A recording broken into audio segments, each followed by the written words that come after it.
Hello दोस्तों। तो हम यहाँ पे शुरू कर रहे हैं। डे 12 है आज घटना सार का, जो 90 दिनों की सीरीज़ चला रहा हूँ उसका ये डे 12 है।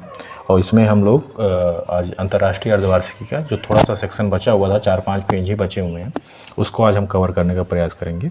और हमने अंतर्राष्ट्रीय अर्धवार्षिकी के नाम से PDF को आपको मैंने डाल दिया है वहाँ पे मैंने टेलीग्राम चैनल पे, और जिसका लिंक डिस्क्रिप्शन बॉक्स में दिया हुआ है।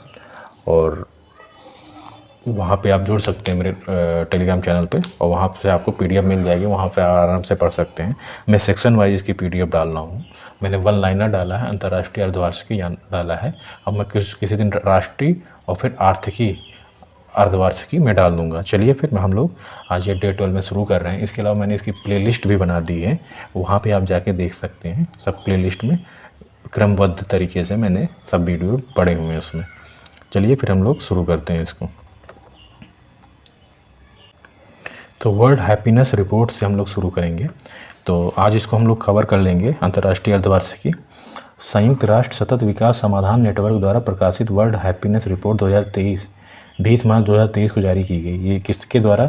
तो संयुक्त राष्ट्र सतत विकास SDSN के द्वारा, सस्टेनेबल डेवलपमेंट सोल्यूशन नेटवर्क है ना। तो SDSN के द्वारा ये प्रकाशित की गई वर्ल्ड हैप्पीनेस रिपोर्ट 2023।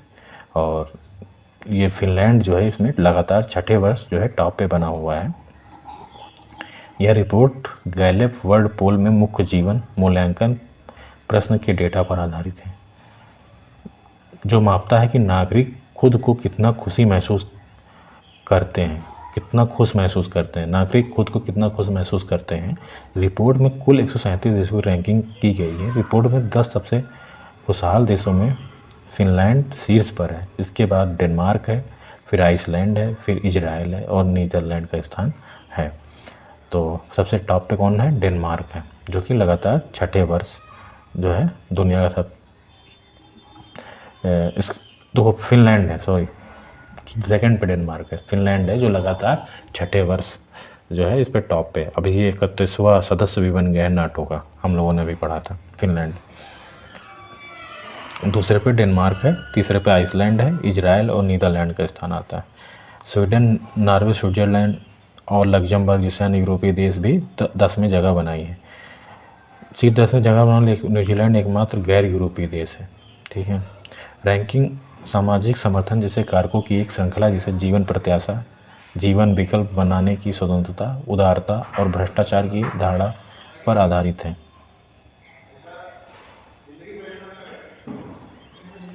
सूचकांक में शीर्ष 20 खुशहाल देशों में शामिल हैं लिथुआनिया, एकमात्र नया देश है। ठीक है। फिनलैंड टॉप पे है, जो लगातार छठे वर्ष हुआ है। वर्ल्ड हैप्पीनेस रिपोर्ट में भारत की स्थिति जो है 10 स्थान सुधरी है, 126 नंबर पर पहुंच गई। पिछले साल 136 थी। हालांकि वह अभी नेपाल, चीन और बांग्लादेश जैसे अपने पड़ोसी देशों से पीछे है। और यहाँ पर एक चीज़ और चौंकाने वाली है कि जो रूस और यूक्रेन में जो संघर्ष चल रहा है उसमें भी भारत से हैप्पीनेस रिपोर्ट में वो भारत से ऊपर है। रूस जहाँ 70वें स्थान पर है, वहीं यूक्रेन 92वें स्थान पर है। रिपोर्ट के अनुसार दोनों देश 2020 और 21 में दयालुता के स्तर में वृद्धि का अनुभव किया है, लेकिन 2022 में यूक्रेन ने परोपकारी में तेज़ी से वृद्धि की, जबकि रूस ने इसमें गिरावट आई। वर्ल्ड हैप्पीनेस रिपोर्ट 2023 में सबसे कम खुशहाल देशों में प्रकाश डाला गया, जिसमें 137 देश। अफगानिस्तान की रैंकिंग जो है सबसे टॉप पे है, या जो सबसे निचले स्थान पे है हैप्पीनेस इंडेक्स में। 137वें नंबर पे अफगानिस्तान है, 137 नंबर का अफगानिस्तान है। ठीक। और भारत 126 नंबर पे है, पिछले साल 136वें पे था। वर्ल्ड हैप्पीनेस रिपोर्ट घरेलू और वैश्विक दोनों कारकों सहित विभिन्न मानदंडों पर आधारित है। ठीक। इसके अलावा इसमें कुछ देखने का कुछ ज़्यादा है नहीं। रवांडा mRNA वैक्सीन उत्पादन सुविधा वाला पहला अफ्रीकी देश है। रवांडा जो है mRNA वैक्सीन उत्पादन सुविधा वाला पहला अफ्रीकी देश बन गया है। इसे जर्मन दवा कंपनी बायोएनटेक द्वारा विकसित बायोटेनर्स नामक mRNA मोबाइल कारखानों के 6 कंटेनर प्राप्त हुए। रवांडा के स्वास्थ्य मंत्रालय के अनुसार यह सुविधा लगभग 800 वर्ग मीटर जगह से संचालित होती है और करीब 50 मिलियन खुराक तक का उत्पादन कर सकती है। यह अन्य संक्रामक रोगों जैसे मलेरिया, तपेदिक, HIV और कैंसर के लिए नए उपचारों पर परीक्षण करने में मददगार होगी। ठीक है। बायोटेनर्स के मॉड्यूल सिस्टम में 2 मॉड्यूल होते हैं और प्रत्येक 6 कंटेनर से बना होता है। पहले मॉड्यूल में mRNA का उत्पादन और शुद्धिकरण किया जाता है, दूसरे में इसे वैक्सीन बनाया जाता है। इन टीकों का महत्व यह है कि इन्हें पारंपरिक टीकों की तुलना में अधिक तेजी से विकसित किया जा सकता है। इन टीकों की टीका का एक जैविक तैयारी है। ये एक विशेषण संक्रामक और घातक रोग के लिए सक्रिय अधिग्रहित प्रतिरक्षा प्रदान करता है। भूटान संयुक्त राष्ट्र के सबसे कम विकसित देशों की सूची से बाहर हुआ है। ठीक। भूटान दोहा कतर में संपन्न हुए संयुक्त राष्ट्र सबसे कम विकसित देशों के शिखर सम्मेलन में भूटान का हिमालयी साम्राज्य अब LDC की सूची से बाहर हो गया है, लो डेवलपमेंट कंट्रीज़ की सूची से। ग्रास नेशनल हैप्पीनेस इंडेक्स के लिए प्रसिद्ध भूटान UNO की ओर से 1971 में स्थापित LDC के बैंड से ग्रेजुएट होने वाला 7वां देश बना है। भूटान 1971 में LDC के समूह में शामिल किया गया था, लेकिन पिछले कुछ दशकों में विभिन्न सामाजिक आर्थिक मानदंडों में अद्भुत प्रगति की। भूटान की अर्थव्यवस्था 20 वर्षों में 8 गुना से अधिक बढ़ी है। 2000 में से $300 मिलियन से शुरू होकर 2017 में $2.53 बिलियन तक पहुंची, जिसमें औसत वार्षिक वृद्धि 7% से अधिक रही। भूटान सबसे कम विकसित देशों की सूची में बाहर होने पर अंतर्राष्ट्रीय वित्तीय संस्थाओं तक पहुंच, विदेशों में निवेश की प्राप्ति और बेहतर व्यापार संभावनाओं से लाभ होने की उम्मीद है। वर्तमान में संयुक्त राष्ट्र उन 46 देशों को सूचीबद्ध करता है जो LDC की श्रेणी में आते हैं। उनमें 33 अफ्रीका से, 9 एशिया से, 3 प्रशांत क्षेत्र से, 1 कैरेबियन से। 2021 में इस सूची से बांग्लादेश और नेपाल को बाहर किया गया था। LDC सूची में दुनिया के सबसे गरीब देशों को रखा जाता है। इन देशों को UN की ओर से आर्थिक तकनीक सहायता, कई तरह की मदद दी जाती है। LDC श्रेणी में वे देश शामिल होते हैं जिनकी प्रति व्यक्ति सकल राष्ट्रीय आय 3 वर्षों के औसत से $1230 से सीमा से नीचे हो, जिसका आहार, स्वास्थ्य और शिक्षा सहित संभावनाओं के आधार पर समग्र मानव संपत्ति सूचकांक में खराब प्रदर्शन हो। ऐसे देशों को प्राकृतिक प्रतिकूलता से ग्रस्त और आर्थिक बाधाओं से घिरा होना चाहिए। ISA international solar alliance, Brazil बना पूर्ण सदस्य। रिपब्लिक ऑफ कांगो ने ISA फ्रेमवर्क पर किया हस्ताक्षर। भारतीय विदेश मंत्रालय के अनुसार कांगो ने हाल ही में अंतर्राष्ट्रीय सौर गठबंधन फ्रेमवर्क समझौते पर हस्ताक्षर किया है। विदेश मंत्रालय के अनुसार कांगो गणराज्य के राजदूत रेमंड सर्जबेल ने आर्थिक राजस्व विभाग संयुक्त सचिव की उपस्थिति में ISA के फ्रेमवर्क समझौते पर हस्ताक्षर किया। अंतर्राष्ट्रीय सौर गठबंधन की पहल PM मोदी द्वारा नवंबर 2015 में की गई थी। अंतर्राष्ट्रीय सौर गठबंधन सौर ऊर्जा प्रौद्योगिकी की बढ़ती जरूरतों के लिए क्रिया उन्मुख सदस्य संचालित सहयोगी मंच है। ब्राज़ील ISA का पूर्ण सदस्य। ब्राज़ील अंतर्राष्ट्रीय सौर गठबंधन का पूर्ण सदस्य बन गया। भारत में ब्राज़ील के राजदूत आंद्रे अरहन कोरिया डा लागो ने आर्थिक कूटनीति के संयुक्त सचिव से मुलाकात की, जिस दौरान 3 फरवरी 2023 को सदस्यता का कार्यक्रम आयोजित किया गया। ISA के पूर्ण सदस्य के रूप में कोई भी देश अब धन प्रोत्साहन पैकेज, सार्वजनिक नीतियों और अनुसंधान एवं विकास से जुड़े बहुपक्षीय प्रयासों में हिस्सा ले सकता है। हाल ही में संयुक्त राष्ट्र महासभा ने ISA को पर्यवेक्षक का दर्जा दिया था। UN ने ISA को पर्यवेक्षक, इंटरनेशनल सोलर अलायंस को पर्यवेक्षक का दर्जा दिया गया था। अंतर्राष्ट्रीय सौर गठबंधन अंतर सरकारी गठबंधन है जिसमें आंशिक या पूर्ण रूप से कर्क और मकर रेखा के बीच स्थित देश शामिल हैं। ठीक है, कर्क और मकर रेखा के बीच जो देश हैं वो शामिल हैं इसमें। इसकी स्थापना 2015 में की गई थी। गुरुग्राम में इसका मुख्यालय है। ISA की कल्पना भारत और फ्रांस द्वारा सौर ऊर्जा समाधानों की मदद से जलवायु परिवर्तन के खिलाफ प्रयासों को संगठित करने के रूप में की गई थी। अब तक कुल 113 देशों में ISA फ्रेमवर्क समझौते पर हस्ताक्षर किए। इनमें से 86 ने इस समझौते पर हस्ताक्षर की पुष्टि की। UNO के सभी देश ISA में शामिल होने के पात्र हैं। यूनाइटेड नेशन ऑर्गेनाइजेशन के जितने भी देश हैं वो इसमें शामिल होने के पात्र हैं। हथियारों की व्यापार पर सिपरी की रिपोर्ट आई है 2022 में। सिपरी ने जो है Stockholm International Peace Research Institute, इसका फुल फॉर्म है, द्वारा 13 मार्च 2023 को जारी trades and international arm transfer 2022 report के अनुसार भारत वर्ष 2018 से 22 तक विश्व का सबसे बड़ा हथियार आयातक बना रहा। ठीक है, 2018 से 22 तक। इसके बाद सऊदी अरब और यूक्रेन का स्थान रहा। सिपरी के अनुसार विश्व रिपोर्ट के जो प्रमुख बिंदुओं की अगर हम बात करें तो वैश्विक स्तर पर अंतर्राष्ट्रीय हथियारों का हस्तांतरण में 5% की कमी आई है। यूक्रेन में युद्ध की पृष्ठभूमि 2013-17 और 18 से 22 के बीच यूरोपीय देशों द्वारा प्रमुख हथियारों के आयात में 47% की वृद्धि हुई। तो इसमें कहा गया कि यूरोपीय देशों द्वारा प्रमुख हथियारों के आयात में 47% की वृद्धि हुई है।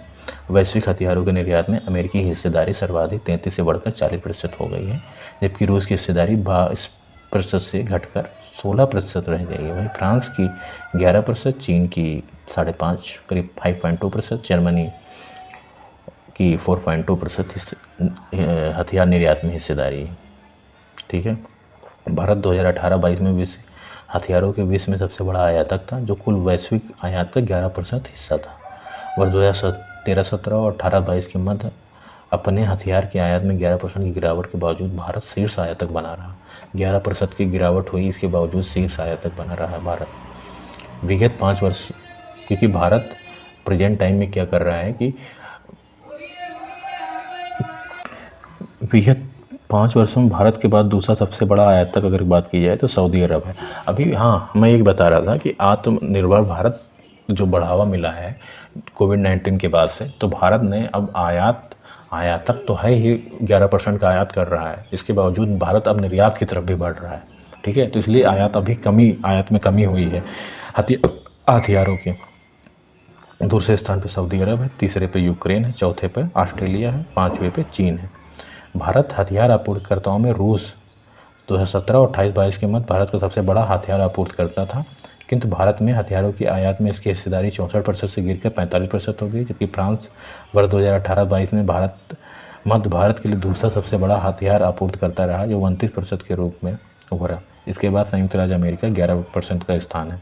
भारत का मुख्य हथियार आपूर्तिकर्ता के रूप में रूस की स्थिति अब आपूर्तिकर्ता देशों की से कड़ी प्रतिस्पर्धा के कारण दबाव में है, जबकि भारतीय हथियारों के उत्पादन में वृद्धि हुई है तथा वर्ष 2022 में यूक्रेन पर रूस के आक्रमण से रूस के हथियारों के निर्यात में बाधाएं उत्पन्न हुई हैं। भारत में इन 5 वर्ष की अवधि के दौरान इजरायल, दक्षिण कोरिया और दक्षिण अफ्रीका से भी हथियार आयात किए गए। नाइट फ्रैंक की इंटरनेशनल रेजिडेंशियल इंडेक्स 2023 आया है।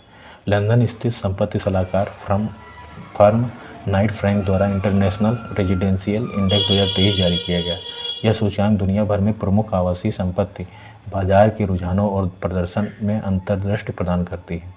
रिपोर्ट में मोनाको की दुनिया का सबसे महंगा शहर बताया गया, मोनाको, जहां 1 मिलियन अमेरिकी डॉलर में आपको 17 वर्ग मीटर जगह मिल सकती है।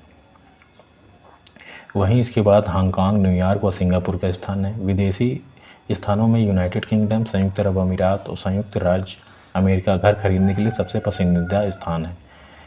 सूचकांक में यूनाइटेड किंगडम पहली प्राथमिकता के रूप में प्रदर्शित है, जिसमें 47% उत्तरदाताओं ने इसके प्रति आत्मीयता दिखाई। संयुक्त अरब अमीरात 41% के साथ दूसरे स्थान पर है। इसके बाद संयुक्त राज्य America 29%, Canada 18%। International residential index में प्राइम इंटरनेशनल रेजिडेंशियल इंडेक्स, जो 100 प्रमुख शहरों में मूल प्रदर्शन को ट्रैक करता है, भी प्रदर्शित किया गया। दुबई लगातार दूसरे वर्ष 44% वृद्धि के साथ शीर्ष पर बना हुआ है। भारत के मुंबई में प्रमुख संपत्ति बाजार में 6% की कमी की कीमत में वृद्धि देखी गई, जिससे शहर 2022 में पीरी 100 में 37वें स्थान पर है। 2021 में मुंबई 92वें स्थान पर था। बेंगलुरु की प्रमुख संपत्ति में 3% की वृद्धि ने शहर को 63वें स्थान पर पहुंचा दिया। वर्ष 2021 में इसकी रैंक 91 थी। वहीं दिल्ली 1.2% वृद्धि के साथ 77वें स्थान पर है। कृत्रिम बुद्धिमत्ता द्वारा संचालित दुनिया का पहला रेडियो प्लेटफॉर्म, आर्टिफिशियल इंटेलिजेंस द्वारा संचालित दुनिया का पहला radio platform radio GPT international artificial intelligence द्वारा संचालित दुनिया का पहला रेडियो प्लेटफॉर्म है।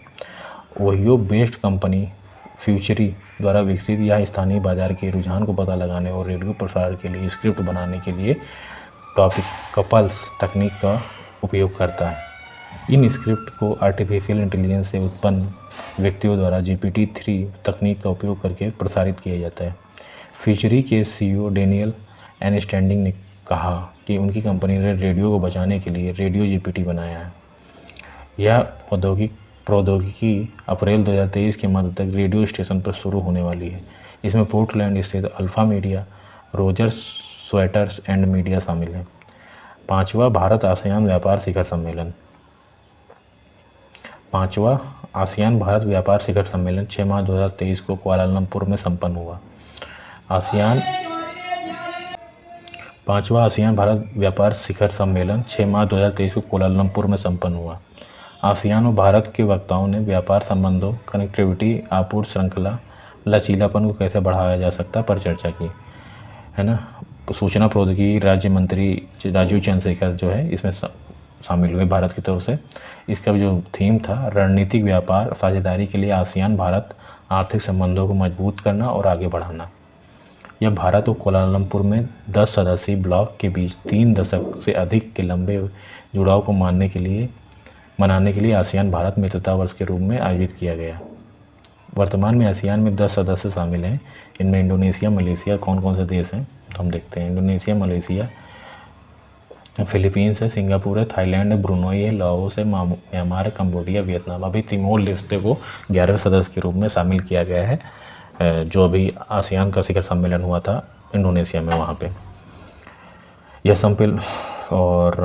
यह सम्मेलन अंतर सरकारी सहयोग को बढ़ावा देता है।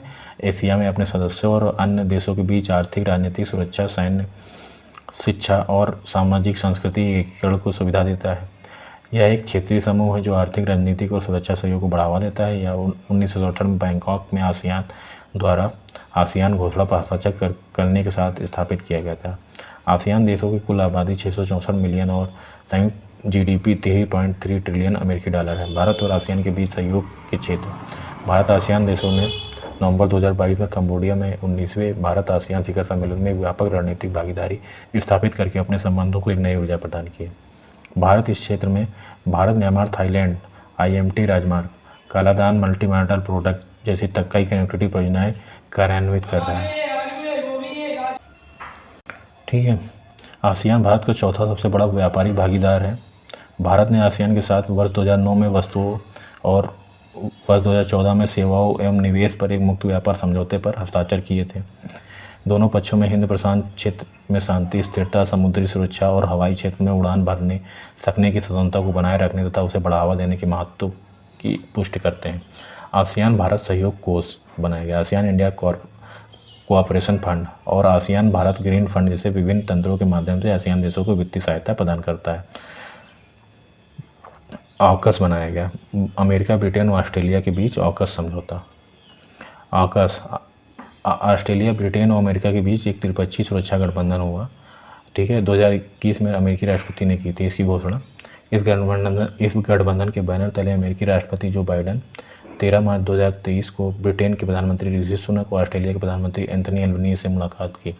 ऑकस जो है इस मीटिंग में 2030 तक ऑस्ट्रेलिया को न्यूक्लियर पावर वाली सबमरीन देने पर समझौता भी हुआ है। इस दौरान बाइडेन ने कहा कि ये डील इंडो पैसिफिक क्षेत्र में स्थिरता लाने की ओर एक महत्वपूर्ण कदम है। समझौते के तहत अमेरिका ऑस्ट्रेलिया को 3 US Virginia class nuclear powered submarine देगा। आवश्यकता पड़ने पर 2 और सबमरीन की आपूर्ति अमेरिका करेगा। इस प्रोजेक्ट के अंतर्गत अमेरिका और ब्रिटेन संयुक्त रूप से 8 SSN ऑकस सबमरीन बनाएंगे जिसमें अमेरिकी तकनीक का प्रयोग होगा। संयुक्त राज्य अमेरिका, ऑस्ट्रेलिया और ब्रिटेन ने ऑस्ट्रेलिया को परमाणु संचालित हमलावर पनडुब्बियां प्रदान करने की योजना की घोषणा की। संयुक्त राज्य अमेरिका और ब्रिटेन के साथ समझौता ऑस्ट्रेलिया के इतिहास में इसकी रक्षा क्षमता में सबसे बड़े एकल निवेश है। 2030 के अंत में यूके को अपनी पहली पनडुब्बी मिलेगी और ऑस्ट्रेलिया को इसे 2040 के प्रारंभ में प्राप्त करेगा। ऑस्ट्रेलिया इसे, ठीक है। ऑस्ट्रेलिया के क्रू को ट्रेनिंग देने के लिए 2027 तक 4 अमेरिकी और 1 ब्रिटिश सबमरीन पश्चिमी ऑस्ट्रेलिया में तैनात किए जाएंगे। ऑकस संधि भारत प्रशांत क्षेत्र के लिए 15 सितंबर 2021 को घोषित ऑस्ट्रेलिया, यूनाइटेड किंगडम, संयुक्त राज्य अमेरिका के बीच त्रिपक्षीय सुरक्षा समझौता है। समझौते के तहत USA और UK परमाणु संचालित पनडुब्बियों को प्राप्त करने में ऑस्ट्रेलिया की सहायता करेंगे। नेक्स्ट पे आते हैं, ठीक है। इस गठबंधन से हिंद प्रशांत क्षेत्र में चीन की आक्रामकता को नियंत्रित किया जा सकता है।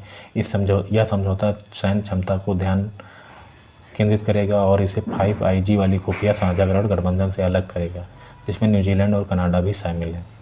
आकर्ष डील के तहत परमाणु पनडुब्बी के लिए अभी से लेकर 2050 तक $268 अरब से $368 अरब खर्च होने की संभावना है। टाम ट्रैफिक इंडेक्स में बेंगलुरु दुनिया का दूसरा सबसे धीमा ड्राइविंग वाला स्थान। जियो लोकेशन टेक्नोलॉजी टाम के विशेषज्ञ 1 फरवरी 2023 को जारी ट्रैफिक इंडेक्स रिपोर्ट के अनुसार सिटी सेंटर श्रेणी में बेंगलुरु की ट्रैफिक ने इसे 2022 में दुनिया में ड्राइव करने के लिए दूसरा सबसे भीड़ भाड़ वाला धीमा स्थान घोषित किया है। सिटी सेंटर एक शहर क्षेत्र है जो शहर के सबसे व्यस्त हिस्सों को कवर करते हुए 5 किलोमीटर के दायरे में आता है। भारत की सिलिकॉन वैली कहे जाने वाले इस शहर में ट्रैफिक गंभीर है। 10 किलोमीटर की दूरी तय करने में किसी को भी औसतन आधे घंटे का समय लगता है। रिपोर्ट के अनुसार दुनिया में ड्राइव करने के लिए सबसे धीमा शहर लंदन है, जहां लोग 10 किलोमीटर जाने में 36 मिनट समय लेते हैं। सिटी सेंटर के मामले में तीसरे और चौथे स्थान पर डबलिन आयरलैंड और सप्पोरो जापान और छठे स्थान पर मिलान इटली और पुणे भारत है। भारत के अन्य भीड़ भाड़ वाले स्थानों में नई दिल्ली 34वें, मुंबई 47वें स्थान पर। टमाटम ट्रैफिक इंडेक्स रिपोर्ट की 12वें संस्करण 2022 के दौरान 6 महाद्वीपों में 56 देशों के 389 शहरों को कवर किया गया है। टमाटम ट्रैफिक इंडेक्स दुनिया के भर के शहरों और उनकी यात्रा समय, ईंधन लागत और CO2 उत्सर्जन को मापता है। मूल्यांकन केवल ड्राइविंग करते समय टाइम की हानि तक सीमित नहीं, बल्कि धन, पर्यावरणीय प्रभाव आदि अन्य कारक पर भी ध्यान केंद्रित करता है। पर्यावरणीय प्रभाव के अध्ययन में प्रति मील संचालित CO2 उत्सर्जन को ध्यान में रखा गया है और यह अनुमान लगाया गया है कि EV, पेट्रोल डीजल कारों जैसे विशिष्ट वाहनों के लिए शहर के भीतर 10 किलोमीटर की यात्रा पूरी करने में कितना समय लगता है। व्यस्त समय के दौरान प्रति मील CO2 उत्सर्जन के मामले में बेंगलुरु 5वें स्थान पर है। रिपोर्ट के अनुसार लंदन CO2 उत्सर्जन प्रति चालित मील के मामले में प्रमुख उत्सर्जक है। ट्रैफिक कारणों में घंटों के नुकसान के मामले में भारतीय शहर बेंगलुरु चौथे स्थान पर है। पहले पे लंदन है, दूसरे पे बेंगलुरु है। शीर्ष भीड़ भाड़ वाले शहर में तीसरे पे डबलिन है, चौथे पे पेयरो है, 5वें पे मिलान है, छठे पे पुणे है, बुखारेस्ट। ठीक है। डेनमार्क CO2 को समुद्र के नीचे दफनाने वाला दुनिया का पहला देश। CO2 को समुद्र के नीचे दफनाने वाला दुनिया का पहला देश बना है डेनमार्क ने उत्तरी सागर के 1800 मीटर नीचे कार्बन डाइऑक्साइड को स्टोर करने के लिए एक परियोजना ग्रीन सैंड का उद्घाटन हाल ही में किया है। इस तरह डेनमार्क विदेशों से आयातित CO2 को समुद्र के अंदर दफनाने वाला दुनिया का पहला देश बन गया।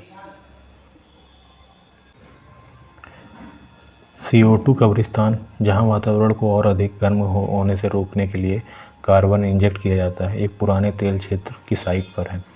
ब्रिटिश रासायनिक दिग्गज इनियोस और जर्मन तेल कंपनी विंटर्स हॉल DA के नेतृत्व में ग्रीन सैंड परियोजना से 2030 तक प्रति वर्ष 8 मिलियन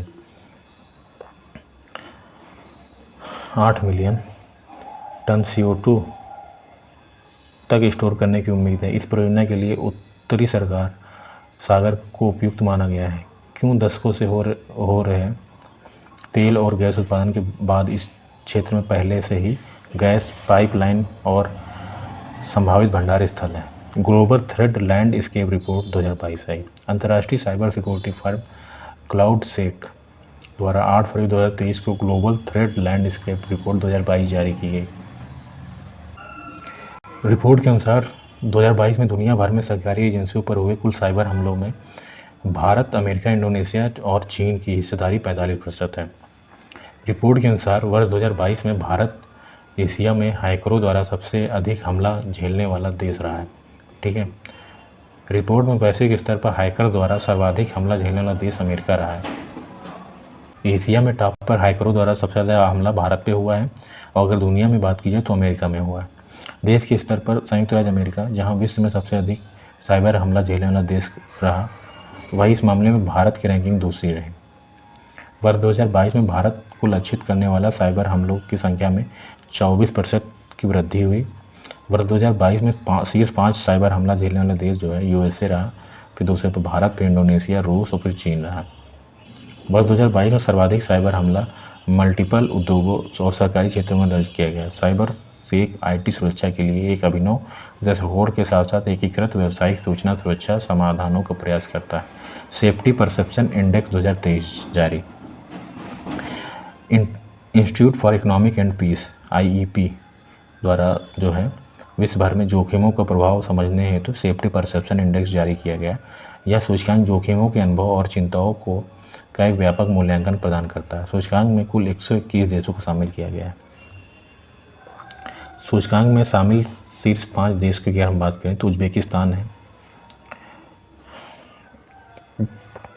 पर सेफ्टी परसेप्शन इंडेक्स 2023 टॉप पे उज्बेकिस्तान है, दूसरे पे संयुक्त अरब अमीरात है, तीसरे पे सऊदी अरब है, चौथे पे नॉर्वे है, पाँचवें पे एस्टोनिया है। सूचकांक में शामिल शीर्ष 5 देश उज्बेकिस्तान जिसकी रैंकिंग 0.072 है, UAE 0.073 है। ठीक है। सूचकांक में शामिल निम्नतम रैंकिंग वाले 5 देश की अगर हम बात करें तो सबसे निम्न पे 121 पे माले है, 120 पे सियरा लियोन है, 119 पे गिनी है, 118 पे रिपब्लिक ऑफ कांगो है, 117 पे मोजाम्बिक है। अब भारत जो है 97 रैंक है 121 देशों में, और भारत का अगर स्कोर की हम बात करें तो 0.320 है। इसमें अगर ज़्यादा स्कोर होगा तो उसकी रैंकिंग ख़राब होगी, अगर कम स्कोर होगा तो रैंकिंग अच्छी होगी। ठीक है। इसमें 0.01 से स्कोर शुरू होता है और ये 1 तक स्कोर जाता है। सूचकांक में भारत का स्थान 97 है। इसके पड़ोसी देशों की अगर हम बात करें तो चीन 90 नंबर पे है, पाकिस्तान 29वें नंबर पे है, श्रीलंका 97 नंबर पे है, बांग्लादेश 79 और नेपाल 73वें स्थान पर है। ठीक है। विश्व के कुछ अन्य जो है प्रमुख देश आप देख लीजिए इसको। माली सबसे नीचे है, सियरा लियोन है, फिर गुयाना है, कांगो है, मोजाम्बिक। ठीक। अंतर्राष्ट्रीय बौद्धिक संपदा सूचकांक 2023 जारी किया। ये US चैम्बर ऑफ कॉमर्स ने जारी किया है। Global innovation index policy centre द्वारा प्रकाशित US चैम्बर ऑफ कॉमर्स अंतर्राष्ट्रीय बौद्धिक संपदा सूचकांक को जारी किया है। यह 55 देशों में शीर्ष स्थान अमेरिका का है और सबसे निचला स्थान वेनेजुएला का है। ठीक है। इसमें 50 सूचकांक संकेतकों को जो है शामिल किया जाता है। इसमें टॉप पे अमेरिका है, दूसरे पे UK है, तीसरे पे फ्रांस है, चौथे पे जर्मनी, पाँचवें पे स्वीडन। निम्नतम रैंकिंग में वेनेजुएला है, रूस है, अल्जीरिया है, पाकिस्तान, कुवैत। भारत की रैंकिंग में 55 देशों में 42वें स्थान भारत की है। इस वर्ष 2022 में 43वें नंबर पर था, 21 में 40वें पे था, इस बार 42। रिपोर्ट के अनुसार भारत उन उभरते हुए बाजारों को नेतृत्व करता है जो इंटेलेक्चुअल प्रॉपर्टी संचालित नवाचारों के माध्यम से अपनी अर्थव्यवस्था को बदलना चाहते हैं। सूचकांक में भारत के अलावा ब्रिक्स देशों की अगर हम बात करें तो चीन 24वें स्थान पर है, ब्राज़ील 36वें पर है, दक्षिण अफ्रीका 45 पे है और रूस का स्थान 54 है। सूचकांक में विश्व के अन्य प्रमुख देशों की स्थिति जो है तो जापान का 6वां स्थान है, स्पेन का 9वां है और सिंगापुर का 11, स्विट्जरलैंड का 10वां स्थान है। तो इसी प्रकार हम लोगों ने अंतर्राष्ट्रीय अर्धवार्षिकी को हम लोगों ने कवर कर लिया घटनासार की। आज ये घटनासार का डे 12 है तो इसमें हम लोगों ने इसको कवर कर लिया है। अब हम लोग डे 13 में आर्थिकी अर्धवार्षिकी को कवर करेंगे। ठीक है। और इसका PDF मैंने टेलीग्राम पर डाल दिया है जिसका लिंक डिस्क्रिप्शन बॉक्स और कमेंट बॉक्स में है। ठीक। ओके, धन्यवाद।